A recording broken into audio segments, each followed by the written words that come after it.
సెలబ్రిటీలు పెళ్లి తర్వాత విదేశీ హనీమూన్లు, లగ్జరీ ట్రిప్స్ చేసుకుంటూ వేడుకలు జరుపుకోవడం సర్వసాధారణమే. కానీ యువ నటుడు విజయ్ దేవరకొండ మాత్రం విభిన్నమైన మార్గాన్ని ఎంచుకున్నారు. తన వ్యక్తిగత ఆనందాన్ని సమాజం సేవగా మార్చుతూ నిజమైన హీరో అనిపించుకున్నారు.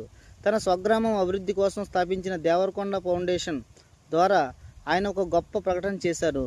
తన గ్రామంలోని 44 పాఠశాలల్లో చదువుతున్న 9వ మరియు 10వ తరగతి విద్యార్థులకు ఆర్థిక సహాయాన్ని అందజేస్తున్నట్లు తెలిపారు.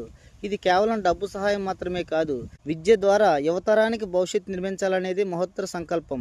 ఇప్పటి కాలంలో చాలామంది వ్యక్తిగత వేడుకలను ఆడంబరంగా జరుపుకుంటున్నారు. కానీ విజయ్ దేవరకొండ తన పెళ్లి సంబరాన్ని సమాజానికి ఉపయోగపడే విధంగా మార్చడం నిజంగా అభినందనీయం. ఆయన చేసిన ఈ నిర్ణయం యువతకు ఒక సందేశం ఇస్తుంది.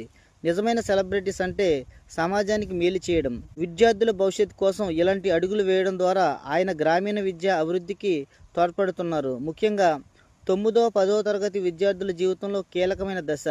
ఈ దశలో ఆర్థిక సహాయం లభించడం వారి చదువులో పెద్ద మార్పు తీసుకురాగలదు. విజయ్ దేవరకొండ తీసుకున్న ఈ నిర్ణయం ఆయనను కేవలం ఒక స్టార్గానే కాకుండా ఒక నిజమైన జెంటిల్మెన్గా నిలబెట్టింది. వ్యక్తిగత ఆనందాన్ని సమాజంతో పంచుకోవడం అంటే ఇదే అని చెప్పాలి. ఇలాంటి కార్యక్రమాలు మరింత మందికి ప్రేరణగా నిలుస్తాయి.